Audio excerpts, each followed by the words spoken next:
face here, but welcome to Crashing Game Night. My name is Matt Diorio, your host. As always, we have the full crew tonight.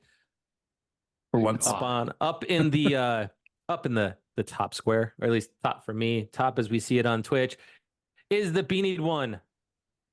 He's not the center square, Gerard Barrera. What's up? What is up, all my nerds? What is going on, boys? We got the full I'm concerned today. slightly with that movement and that face. Like, I don't know if you just came or something else.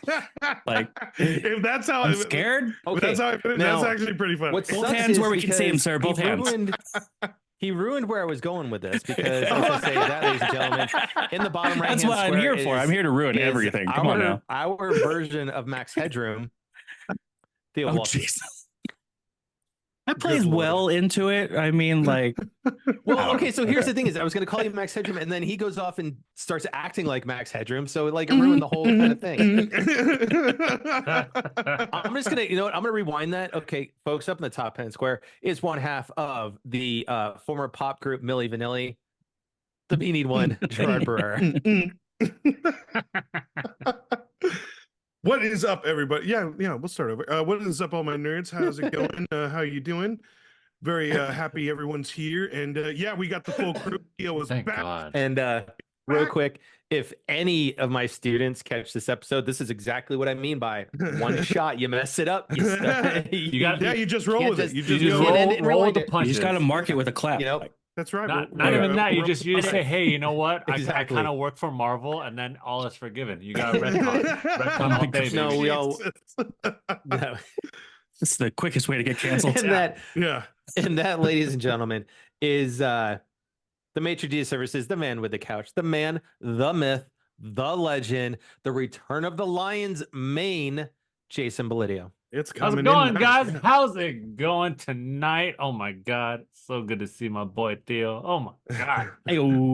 He felt lonely, dude. Anyways, he was glad in the corner, holding himself, dude, crying. It's always different. It's always different when I don't have Theo here. I'm like, oh man, it's okay.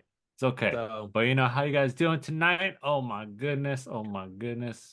Back in action, hopefully, hope all y'all did your taxes, Oh yeah, those were you guys looking Monday. at you guys That out day's there done. in the internet. Mine were done since February, dude. Well, you know what, man?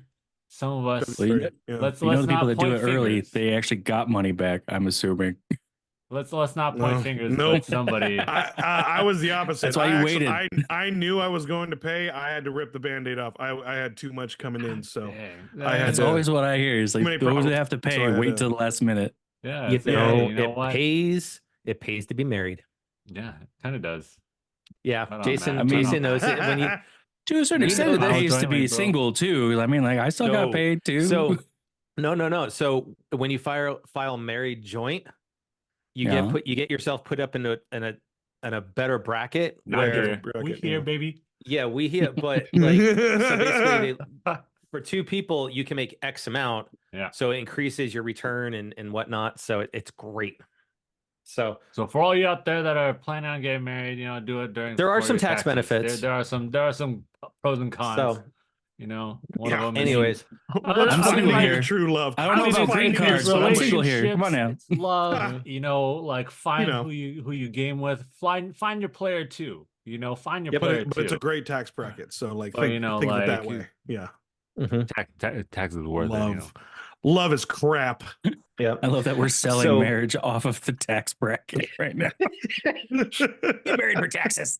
Yeah, it's a piece of paper and taxes. That's all it is, baby. Yep. So real quick, I do want to give a shout out to one of my students that have been volunteer teaching, Savannah. You know what? Good luck on the podcast you're getting ready to start. Really glad that. Hey, all right. We shout it out. Fun. Are we gonna shout it out, Matt? Come on, we gotta shout it out. It's not. She hasn't gotten everything up and running yet. She's getting ready to get the trailer and stuff out, but she recorded her intro today while we were in class.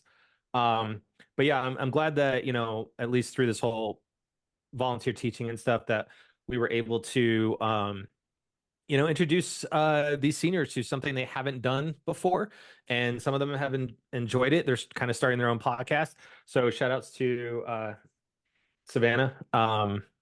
when she gets it up, I'll kind of give her a shout out on that, because she's going to be talking about just life in general with her friends and family and guests and stuff like that. And it's going to be an interesting take, being that honestly, life going out into the real world as, a soon to be graduate of high school is completely different than how life is right now. So it'll be, hopefully she finds some success with that, because man, we all had different rose colored glasses when we're all leaving high school. Oh, yeah. And adulting has happened. So have fun, and hopefully she takes example from half of this team on what to do and half of this team of what not to do. Yeah, I won't explicitly say which half, but I'll let the viewers decide. You interpret how you want to interpret. Yeah, because we all be all of us. We all fit in each of those categories. So I don't know what the fuck you're referring to. Like, honestly, anyways, after your little snippet on life, I really just want life finds a way.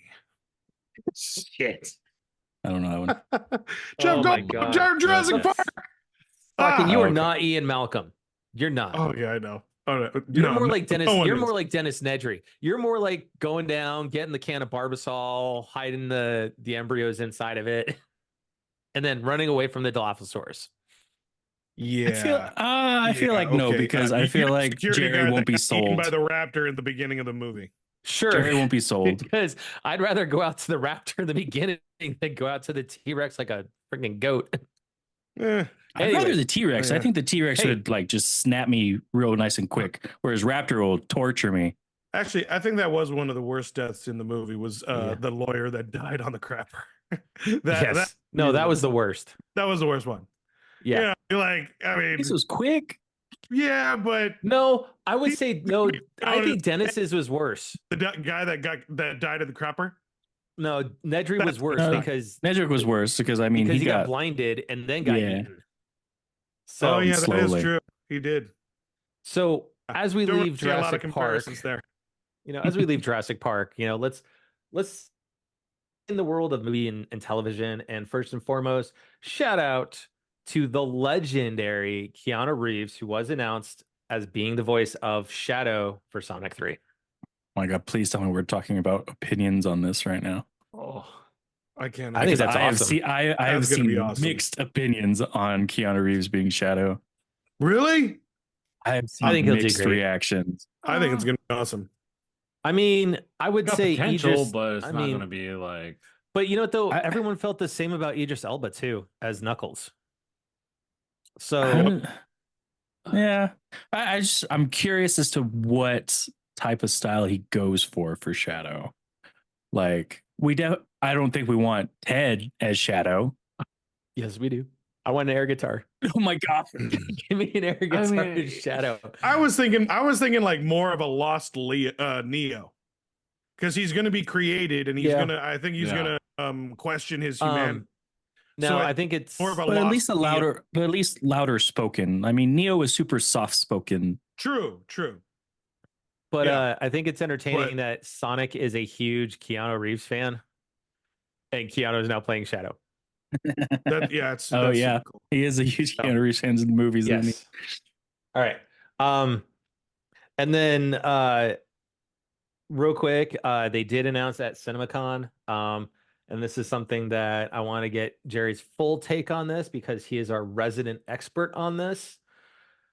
But Last Ronin's getting an movie adaptation. Oh, nice. Yeah, I heard about live action adaptation. Live action. Yep. But also it's going to be the first Turtle movie that's rated R. So they're going fully in. Yeah. Mm-hmm. So it's going to be interesting. I wonder if they're. Yeah, I wonder how they're gonna squeeze all of that in. Like all 5 issues were just. I mean, the other thing is, it's going to be a roller coaster of a movie. I hope so. I hope. Could you do it as a trilogy? All 5 as a trilogy? I would be cool with a trilogy, because that means that at least they can take their time and really think of the spots where they want to end it for the next part. Yep. Because there's a lot to tell. And if they skimp on some of the most important parts are like really seeing like the deaths of the other turtles and Splinter and like, sorry, spoilers, but by this time, if you haven't read them, go read them. The comics. Do you think that they would probably try to go the route of making that a big reveal at the end of which turtle it is, in order to be a cliffhanger, or like like the start of moment? Like the start of the memory, or like like dream sequence or something? I'm no, trying not to quite dream sequence. It's just, I mean, like, just say like for the entirety of the movie, it is Last Ronin getting a little bit of the backstory of. You don't know if it's Donnie, Leo, don't know which Mikey. one until the right. very Who they start end of the movie, in order to make sure that there's at least a part two. Well, technically, like where I would end the first movie is the start of the memory sequence of when the turtles, like all three of them, died, and it starts when they bring with the deaths. Well, no, at the end of the first movie, I would start it with the going back and everyone going to April's apartment, because that's where it kind of starts, and that's where and really the first turtle like goes off and dies. So where I would end it, but it's going to be interesting. I just hope, if it's one movie, I'm gonna like, that's gonna scare me. That's like that's worrying me, because then like, how are they going to 3 hours? But can we agree? Right? Can we agree on no CGI turtles? Old school. No, dude. No. Old school makeup turtles. Yes. I was going to ask you, are we going OG turtle design, or are we going Michael Bay? No, design? like, I don't think we have to go full duckbill, but like freaking Teenage Mutant Ninja Turtles 3. I would fight for that far, but we need not CGI. Yeah, I would fight for more practical, because really, they'd only have to make one turtle.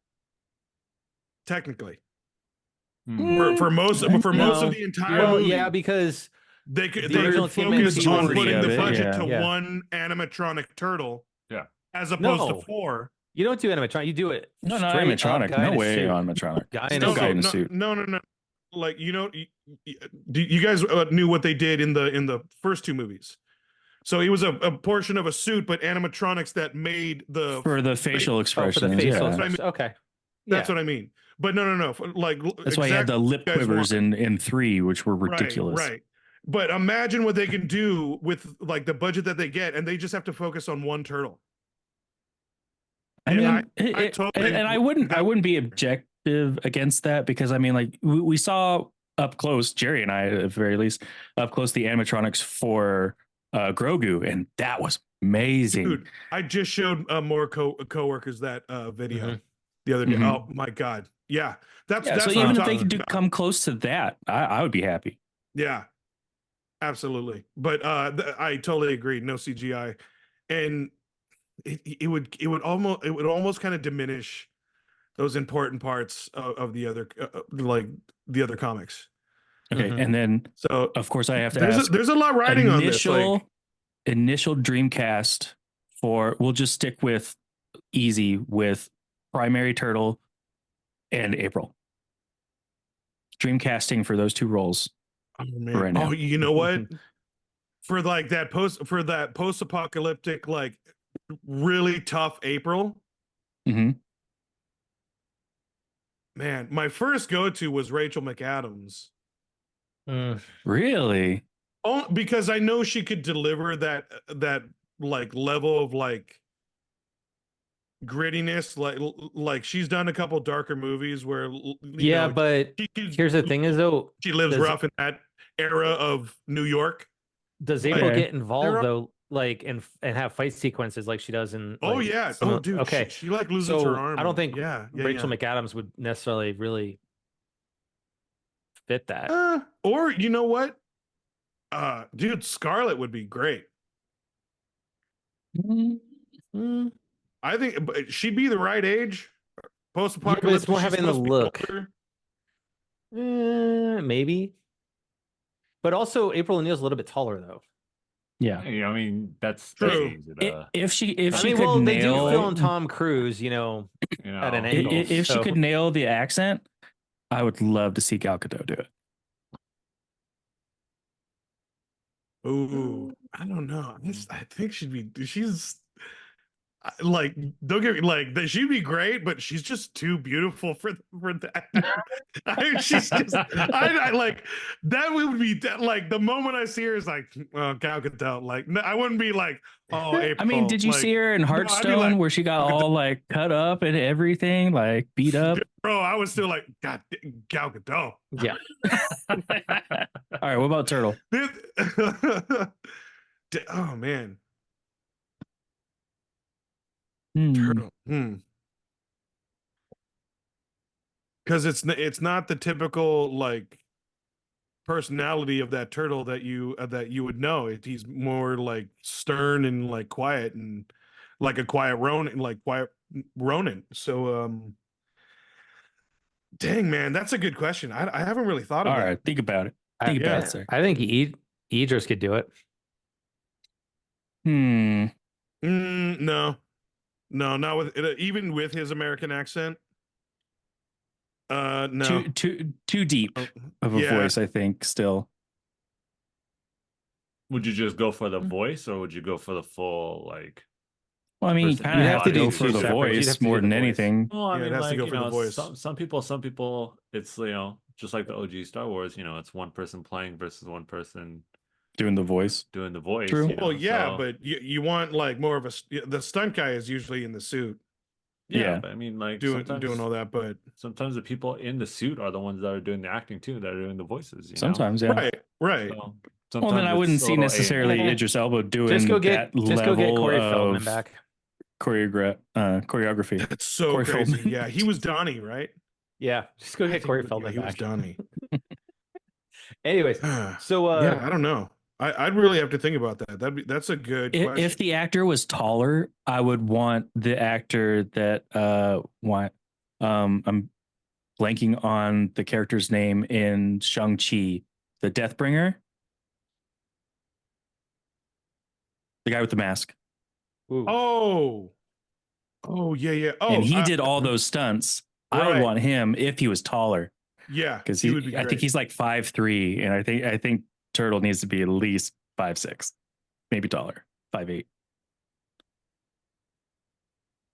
Yeah, man, that is a rough run because you have to remember April O'Neil, even though she's a little on the taller side, still is eye level with the Turtles. That is true. Again, I think you can kind of get away with like some editing. Just true. I mean, you don't have to just put the turtle on a box. Like, you're not getting full body shots all the time. So like Dreamcast Turtles for me, like at least I would definitely want Alan Richardson back as Raphael. Although I highly doubt he would ever come back, and I think he said that publicly. But he's great as Reacher. And what's his face from Top Gun? He was the lone wolf dude. He was he was Miles Teller's competition. Glenn Powell. Oh, Glenn Powell. I would like him, maybe Donnie, and then Taron Egerton wouldn't be too bad. But you know what? I would like to maybe hear Charlie Hunnam with his American, maybe Leo. But it's hard. I can't really place Mikey. I would actually want Tom Holland for Leo. Tom Holland for Leonardo? Yeah. I could see him doing the voice well with the percussion. And I mean, he's already got the skills. That is true. I think a lot of people kind of set aside his actual talent because like they're seeing Spider-Man, but I think you're right. Like he has the talent. Like he is talented. Oh yeah, very talented. Yeah. Well, then if you're going to do that, you might as well get Mark Wahlberg for Splinter. Oh my God! Don't do that. Don't do that. Don't do that. Oh my God! No, I know. A perfect. The pair already ruined Uncharted for us. They don't need to ruin TMNT. No, I know, no. The I know, pair perfect didn't. splitting. Hold on, Shots the pair fired. didn't. Mark Wahlberg did. Tom Holland was a great young Drake, but Young, but like everything was wacky. I still enjoyed it. No, Anyways, I would audit, but for so Splinter, I would want Ken Watanabe. And Watanabe. Why does that name sound familiar? I don't recall. He was Ra's al the Ghul in Batman Begins. He was like in the Inception. head samurai in Last Samurai. Yep, he was in Inception. The guy that they go into his. He was the big businessman. Yeah. Okay. So real quick, are we caught up on X-Men? Yeah. I haven't even started, but you keep going. It's fine. Jason, I haven't even What's started. that? Was that Genosha. Genosha. Aren't episodes on Fridays, actually, right? Oh, you no, didn't I see didn't it? watch it this week. We will talk about it later then. I didn't We will watch talk this about it week. later. You need to Yeah. watch it by next week, sir, because Yeah, you're in like for it. holy we were shit. Because we're on catching up episode different 6 shows right now, right? 6 launches tomorrow Yeah. as we're recording. Or tonight. Shout out to Eric and Julia Leewald as their consultants on this. Yeah. And holy, what are you doing to us? Come on. No. That's all I'll say. I've seen videos and I heard it's a tearjerker. Like It is. It's so great. Jason, And then- I will prepare you that you are going to be. And then I don't know if you guys heard the other news about that, but now because the resurgence of like the 90s X-Men and how much popular it is, I don't know if you guys heard, but there's a rumor going around that they're thinking about bringing back the 90s Spider-Man animated series and have it because it crossed with the X-Men 90s, so it's gonna now kind of connect, which is gonna be kind of. So am I confusing that then? Because I remember the 90s Spider-Man was Spider-Man and Friends, right? It wasn't Amazing Spider-Man. It was the Amazing Spider-Man. Yes. Yeah. Was the 90s one? So which one was Spider-Man and Friends? Because I know that had a lot of crossover with X-Men. That one wasn't that a little newer? Like more for No, it was way old, dude. Oh, then no, those were like reruns. So the one they're looking at specifically is just Spider-Man the animated series, which was from 94 to 98. And it was set in the same universe as X-Men animated.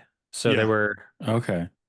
That's the one like that had 3 or 4 Madam crossover Web episodes in it later on and stuff. Yeah.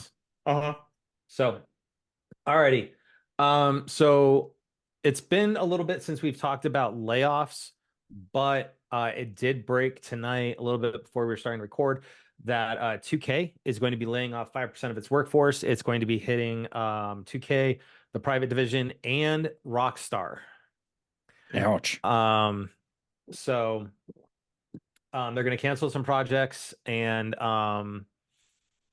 not go forward with some games. So it's sad news to hear that. 5% though is a lot less than what other companies have done. Thankfully, it's not hitting Gearbox specifically, which Gearbox, anybody knows that might recognize that name. Borderlands. They formally joined 2K a couple of weeks ago. Great to see that they're not getting layoffs, because we have seen companies get merged into a company and then immediately have layoffs. So it's good that it's not hitting them. So Jason, so this one's for you that I'm going to lead into, and I'm going to let you kind of I'm anxious to see what your reaction's going to be to this, because you are our anti-Ubisoft. I'm not anti-Ubisoft. Well, I'm no. anti-paying full price for Ubisoft. Paying full price. Anyways, you're gonna love this. So we all talked about Star Wars Outlaws getting announced, and it's coming out August 30th. Get ready, Jason. Just get ready. So like lock and load. That's all I want to say. They did announce the prices for your editions and everything, but where they're getting tagged of Outlaws. So the standard gold, the editions of Outlaws. Okay. Yep. Now get ready for this. What they're getting backlash for is, although Jabba's syndicate is going to be part of the overall story, because they are one of the the syndicates going on, like Crimson Dawn and all of that, right? There is a unique mission called Jabba's Gambit that is locked behind the season pass. Oh, I heard about this. You cannot play the mission as well as the other one for Cass when it comes out. You have to have the season pass. And with that, and you get the season pass through the deluxe edition, right? and this is where I want to see Jason's opinion on this here's your pricing scheme. So you've got the standard edition is $69.99. It'll be the base game plus some pre-order bonuses. You get just cosmetics. Mm-hmm. The gold edition for a nice sizable $40 increase. Jeez. You get the which base is standard game, for a season pass. Hold on. You get the base game, the season pass, pre-order bonus, and 3 days early access. Like we talked about, the only way to get Jabba's Gambit as well as the Cassvest other mission is to spend $40 more for the season pass on day one. So if you want to play all of the content that is existing in the game at launch, you need to minimally spend $110. Ultimate wise, $130. You get the base game, everything else, plus Rogue Infiltrator bundle, the Sabek Shark bundle, and a digital art book. That's all for an extra, $30. Or if you want, you can go subscribe to Ubisoft Plus for $18 a month and get access to the Ultimate Edition. People are going to go for the subscription. Yeah, I certainly would, even though I don't want to play the game. Think about it this way. I mean, if it's going to be, you can bring it back up for a second, Matt. It's going to actually be a little funny show and tell. note. A little funny side note, because you're going to have all the stuff that you normally get. If you're going for the game, cool. You get the pre-order bonuses, that's fine. 3 days really isn't a make or break unless you're like super diehard into Star Wars or into the games. Like for example, like being an old Final Fantasy player, 3 days is a long time for Final Fantasy because there's a lot of like server firsts that people try to go for. Raid teams have to like really assess the raid bosses, things like that. It's the same with World of Warcraft. Destiny would probably be the same. Like you have teams that are ready to go that literally take days off that just want to just go but this hard is on it. Single person. I seriously doubt that if they're gatekeeping a single mission for the season pass, there's definitely not going to be anything static released within those 3 days other than that one mission. And now I do want to preface this really quick because Julian Garrity is a friend of the podcast, right? He's just director on this, right? So the team at Massive probably had nothing to do with some of this pricing structure. This is all game direction that said, hey, has nothing to do with how they release or do their marketing. There's nothing. This is all business. And here's to the point, and this is why I want to, Jason's opinion too on this, is because we all know that within a couple months, this is going to be 50% off on all the platforms. Yeah. So probably. Why really do some of except for the season pass? No, and season pass will still be $40. Here's the thing. But think about this. They'll do the gold edition for half off, like they did all the Assassin's Creeds.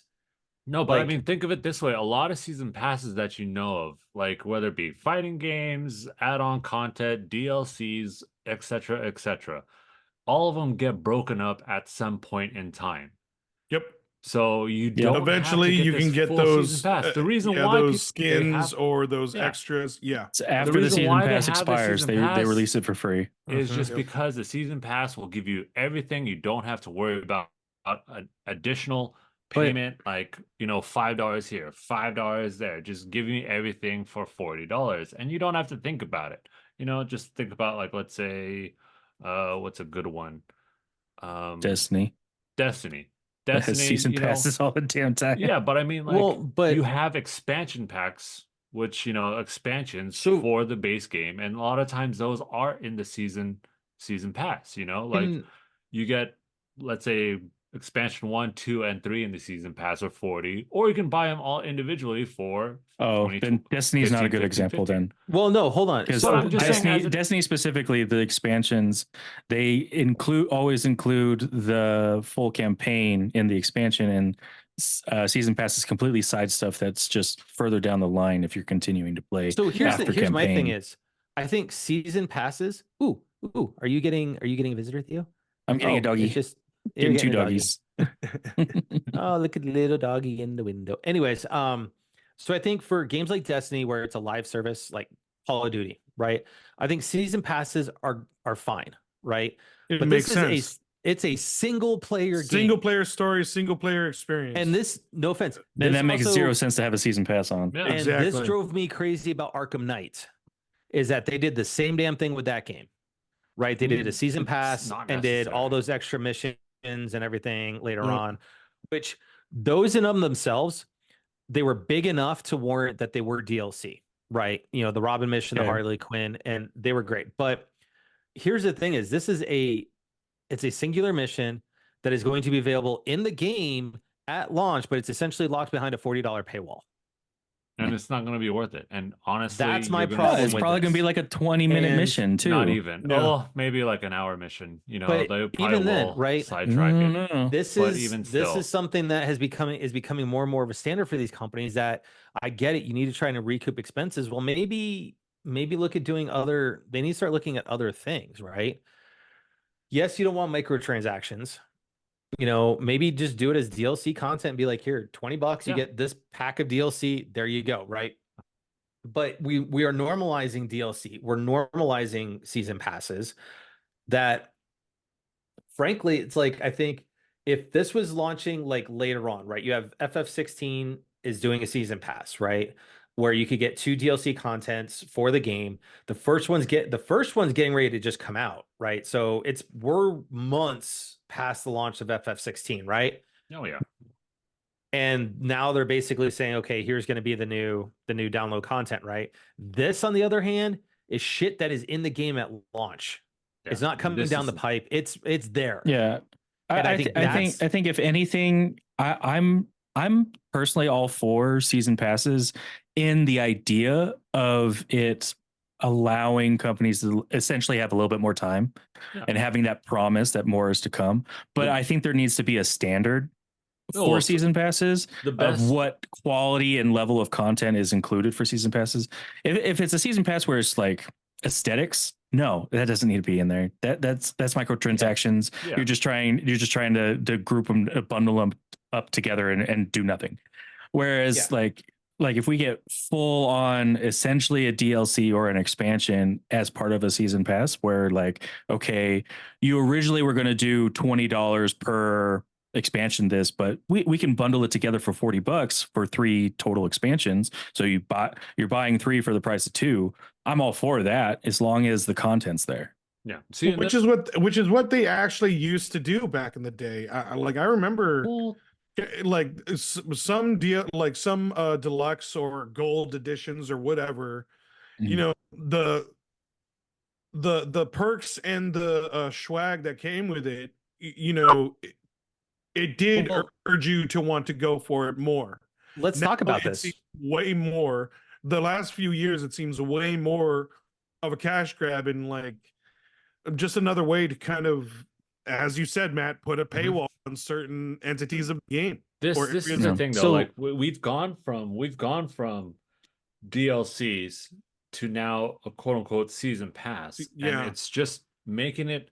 And I always laugh at this too. It just makes it quote unquote easier for the buyer to just okay, I'm going to grab everything at one time, and it's going to be automatically updated when it comes out, whenever it comes out. But for a lot of people that don't notice it, it's going to be a lot of fluff when all you need is the base stuff. You know, again, like you guys said, a lot of stuff, and this is coming. The best way I can put it is easily in the fighting game community. Fighting game community, season and I can pass see that makes sense. Season pass is like amazing. The reason why is because you get, for example, Mortal Kombat, you get like I forgot who the first one was, but then you get Omni.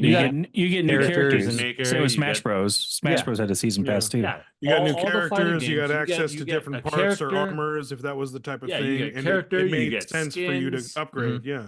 Let's real quick. You get levels. To the you get right? all this craziness. Like, let's look at for the Arkham season pass. Arkham Origins and Arkham Knight. Okay. Arkham Origins, when it launched, it had a $20 season pass. Arkham Knight was $40. So it was timed content, though. Like, to Jason's point, right? And Theo's point, right? Start having timed content. You had season pass exclusives for Origins. Then November 12th, they came out with, this was just all skins. All skins. And then, November 26th, a couple weeks later, it was all skins. Oops, all skins. And then in December, you had 5 challenge maps that got added. And then at the end, April 22nd, so basically well over a year after it's already launched, you got a story pack called Cold Heart. Okay. Then you look at Arkham Knight. That was $20. Look at the price points. Go back to the price points of all those. That's $20. So you had $5. So that's 10 plus 7, 17. So for 20, it was $27 of content. You saved almost $10. However, right? How many of those are skins? $10 worth of skins, right? $10 worth of skins. Yep, exactly. And it's, again, I'm trying to. This is what I kind of get pissed off with about season passes, because you get a lot of fluff. $10 you didn't need to spend, but instead, let's look at this. You get a $20 season pass, but you only get $17 of content. You know, look at Arkham Knight. My guy looks $40. Looks different. Wow, cool. Good on you. So you had the Flashpoint skin that was June 23rd, as a season pass exclusive. Then you had the first appearance of Batman, that costume, $1. Then you had prototype Batmobile, which is just cosmetic. More skin. That was $2. Then you have actual story content for Harley and Red Hood. The Harley Quinn one was good. Then you had A Matter of the Family, which was Batgirl. That was $7. But then you have a skin. Another grouping of skins. This one, though, and Batmobile skin pack. This one was cool because you got 2 different essentially tracks for, everybody knows plays Arkham. There's tracks you got to race on, right? But you got the 1989 Batman skin, but you can buy it for yourself for $2. Then after that, you had the Crime Fighter pack, which was just more challenges and stuff. Then you had the 2008 Tumbler, which was basically the Tumbler and racetracks. Then you had the Crime Fighter pack. Then you had the GCPD Lockdown, which was a story pack. Then more skins. Then Crime Fighter. Then you had Catwoman story pack. Flip of the coin, if I remember correctly, that was Two-Face themed. Then you had skins, Crime Fighter, skins, Season of Infamy, which was an actual legit more full-on story add-on. More Crime Fighter pack, then skins, and then community pack. So even this, I didn't, there's a good amount of content in it. But again, it's mostly skins. Mostly skins. Yeah.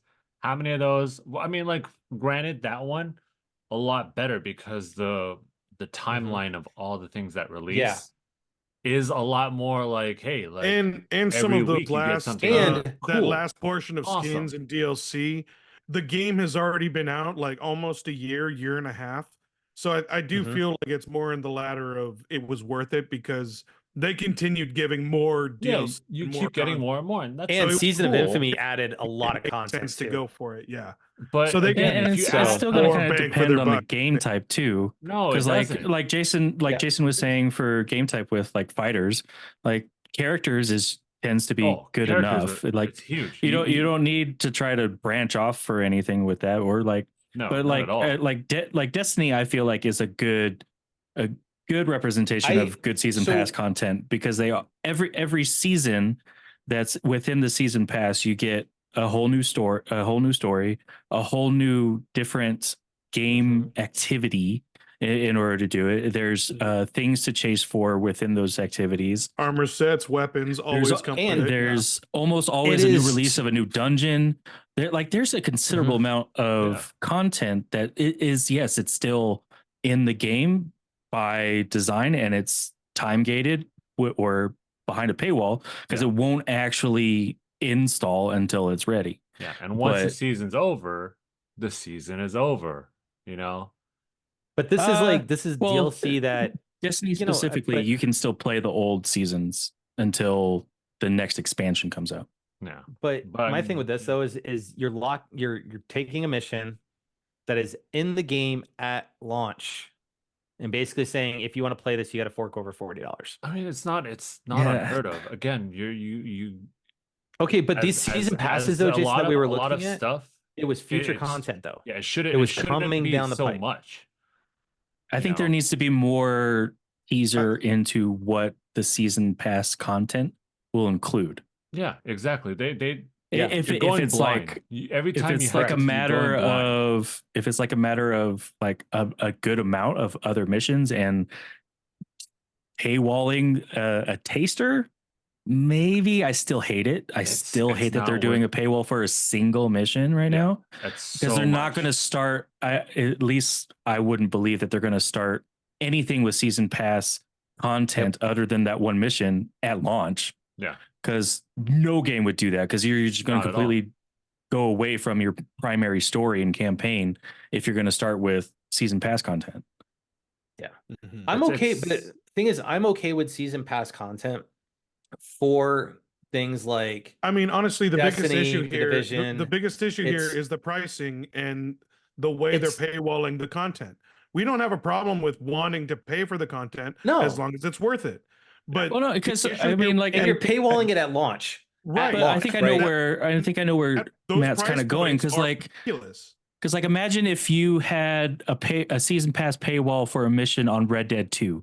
How pissed off would you have been if you needed to paywall a single mission on Red Dead 2, even though we all know all of Red Dead 2 was out at once? Because I'm already paying. But that's the kind of game pay for it. But that's the kind of game I feel Outlaws is going to be like, is like a Red Dead 2, and it should just be everything that you're going to do should be out. Single player-esque, which I totally agree. Or but that's the whole thing. Phrase it the like, price points are ridiculous to where it doesn't make sense, and it's or pay. See, this is where I look at it. Is I'm fine with like what Square did with FF16.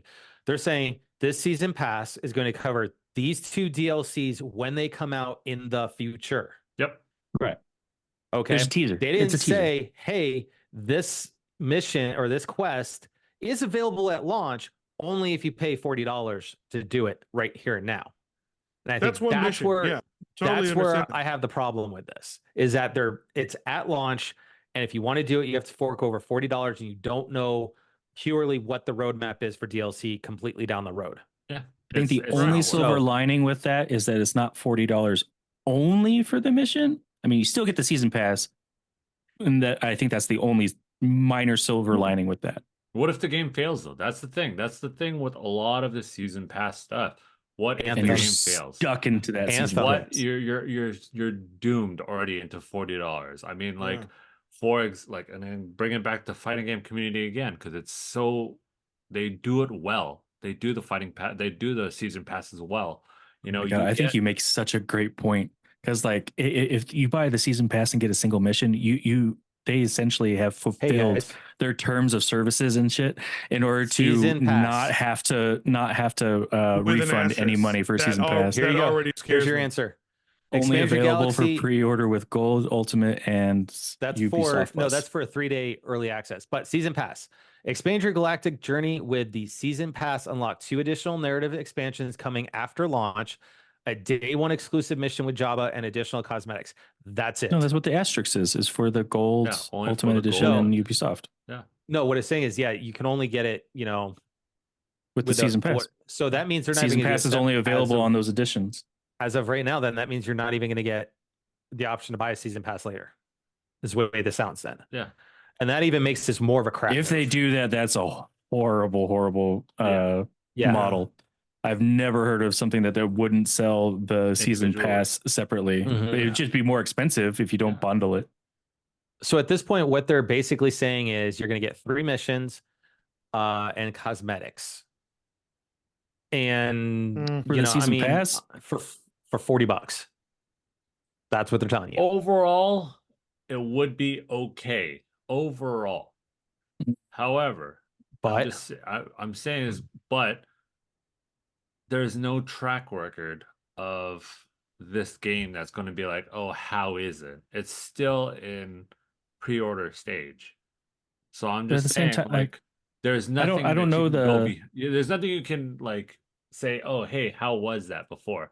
All we can do is say, hey, how has Ubisoft been with previous season pass / DLCs? I mean, here's my thing is, I'm definitely gonna take a chance on the game, but I don't think I'm gonna get it at launch. I think so. You know what? Here's my problem is right now, a couple things that I just don't want. Other companies make it available, the season pass available outside of gold editions or whatever, right? Yeah, they do it later. Yeah. Here's my thing is, because it's a new IP, essentially. I mean, for Ubisoft. I mean, yes, it's Star Wars, but it's new IP, right? It's a new story and everything within the Star Wars universe. I think it's going to do well just because it's Julian, and Julian is a great director. Yeah. But that being said, is for me, I would want to just go with, especially money the way it is right now for America, for most people around the world, $70 is a chunk. So if I want to take a chance on it, but we saw $70 for games like over a year ago coming. Well, no, but what I'm saying is I'm going to take a chance on this at 70, but I'm going to feel like locked out now because I didn't spend the 110 to get the gold edition so I can get the season pass, because if they're not going to make the season pass available later on, then this is an absolute bullshit move. Yeah, on the part of Ubisoft. I kind of have a feeling that, like, not to defend anything, because I still hate the whole idea, but I would think from a content perspective that you would receive a good amount or enough for the base, as you should for a base, no matter what. Like, this is an extra mission, and as well as, I don't think we really fully understand whether or not it's a replay, like worthy of a replayable mission, or what do you get out of the mission. Right. If you even get anything out of the mission, like if it's anything about or grinding for something, like I don't know enough about Outlaws whether or not this is going to be a game that's worth grinding for, depending on what you are grinding for. Because I mean, like Red Dead, like we know from Jerry, is like, you got to get that fish, you got to get that skins, the perfect skin, and only ways to get that. But I mean, like, are you going to do that? Leave Animal Crossing Outlaws? out of this. I don't think so. Like, I'd be like, if this was something that happened in like Animal Crossing or even Zelda, like I'd be pissed too. Like, so it'll be interesting to see what happens with this and what Ubisoft really comes back with, because they basically just said that, hey, to clarify, Jabba the Hutt and his cartel are one of the main syndicates, and it'll be part of the experience for everyone who purchases the game, regardless of the edition. It's just that quest, Jabba's Gambit, is only for the season pass. So to their side, I kind of think that they made the smart decision of making Ubisoft Plus the most attractive package. Why? And because it's only $18 for all of that stuff, and you can still play some other stuff while you're waiting. So it's in essence, it's the most attractive price out of all the bundles. If you don't continue with your subscription, you lose your game. But if you beat the game in 1 week, wouldn't you done? I mean, but also like, I mean, when have we ever been done with games? I'm 85 hours into Final Fantasy, and I'm still not done. Exactly. So, and like you said, it's been out for like close to a month, so you're going to be roped in for the next month. But then there's going to be a new game out in a couple months, and then you're going to keep going. Ubisoft Plus, Ubisoft Plus subscription. Speaking of, I would be with Theo on that one, because I mean, think about it. You're getting the game, which is a, let's say, $70 value. You're getting the extra mission. We said it was $18, right? So let's round up to 20. So to get to that 110, we'll say it's like 7 months, 6 months. We'll say 6, 7 months, whatever. Yeah. And then you got all that play for without needing to just pay it all up in one. Yep. So you can stop. And then at the same time, they do add on whatever Ubisoft Plus games they have in the catalog, whatever it may be. So maybe Assassin's Creed 1, 2, 3, whatever, Black Flag, all those Assassin's Creeds, if they have it, maybe Division, who knows what's going to be in there. I don't know. Like I'm not going to get it. Difference is the season pass for Division was allowed. You could buy it separately, and it was damn well worth it. I know, but I mean, with all the DLC. Could be in that. I'm pretty sure they'll still allow it at launch that you can buy the season pass separately. We'll find out. They're just showing bundles. Maybe they'll just change their mind because there's so much backlash. But I mean, real quick, it's going to be what it is. Like Ubisoft just doesn't know what they want to try and do. They try to copy everyone else, which fair enough. That's when business models work, they work, but they just aren't doing it correctly with how they're presenting a single player game. Fighting games, you need season pass. Multiplayer games, you need. Don't get me wrong. I still fear game of services as a service, though. I still fear it. I don't want Ubisoft Plus and Game Pass and stuff to be like Netflix and Hulu and Paramount Plus and all this crap. I don't need this. I don't need this. Now that being said, we do love Ubi.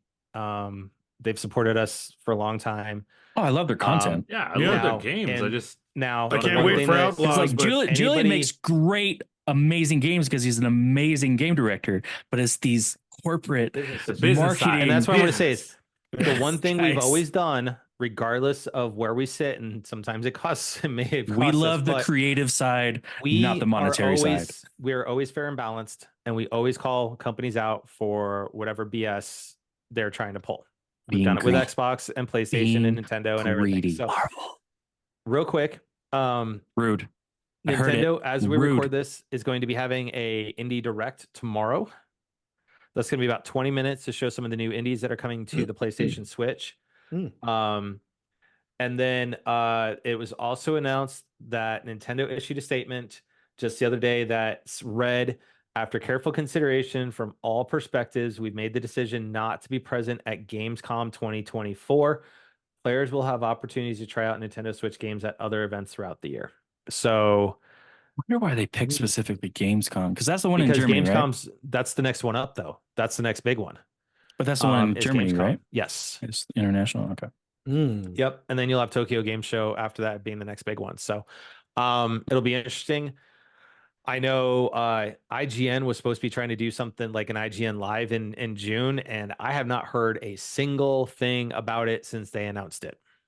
So I feel like people are underestimating how difficult it is to throw a con of any sorts. Like it's especially at short notice. It's difficult. Yeah. So we're like, oh no, people just need to show up and just like they'll want to come. Well, we do want to come, but you got to give us some more info here. No, I meant like exhibitors wanting to come. So real quick, I got something for Collector's Corner. I do too. I had to order these from England. Okay. Oh, really? So as we know, I'm a big Star Trek fan, and I do collect some of the ships. No way. Yes. The ships? Nah. Anyway, you like flying things? Never. The company that made these went out of business. So there's a company called Master Replicas, which does a lot of the like movie statues and stuff like that. They got a hold of the inventory almost. So I got in the USS Titan, which is Riker's ship after he took his first chair. So this is after the Enterprise. So after the events of Star Trek Insurrection, he goes on to become a captain. And this is his actual first ship. I figured, you know what? I've met the man himself. This ship deserves to be next to his signed print. That's fair. And then I also got a hold of, which is one of my favorite shows, though, is the NX-01, which is the original Enterprise. There you go.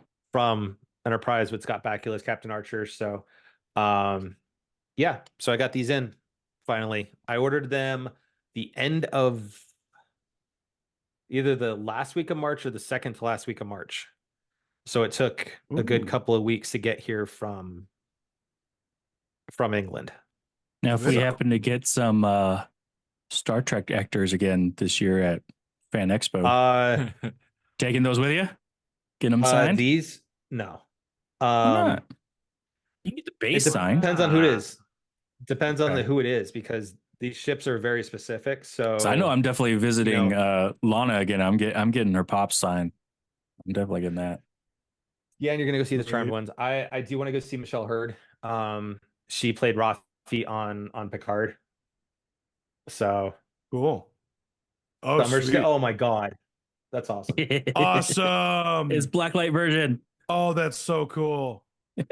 Okay, that's fine. Love it. Good old Stitch. Gotta love Stitch. Yeah. So we went way off rails talking about. Oh, really? Wow! What a shock! Oh my god! No, us. We really? Say we went off off rails. Hey, this was totally scripted the whole time. We plan ahead. We do this content for our listeners like months in advance. Yeah. So real quick, Theo, the website got updated for Fan Expo. Don Bluth is going to be there. I don't remember who Don Bluth is. Anybody who grew up in the 80s knows who Don Bluth cartoon movies were. Well, that would just be you. American Tail. You say that you trying to act young. I know you're trying, but it's not working. Sir. Yeah, you know exactly American Tail. Anyways, I love American Tail. Oh yeah, Fievel. Yeah, Fievel Goes West. Bluth. Hell yeah, that was my jam. That was a Don Bluth production. So I didn't know that. Bro, I think I still have my DVD of Fievel Goes West. I need to get that signed. He did Secret of Nim. Oh wow. That's a good one. Anyways, so the creator of Fairly Odd Parents, Butch Hartman, is going to be there. Okay. He also did Danny Phantom. Ooh, I love Danny Phantom. Andy Serkis is going to be there. Oh, I saw that. Ooh, definitely getting Andy. That's a big one. Yeah, definitely getting Andy. Oh man. And I don't remember if we talked about it last time. Diana Lee Inosanto, who plays Morgan Elsbeth in Mandalorian and Ahsoka, is going to be there. Oh, sweet.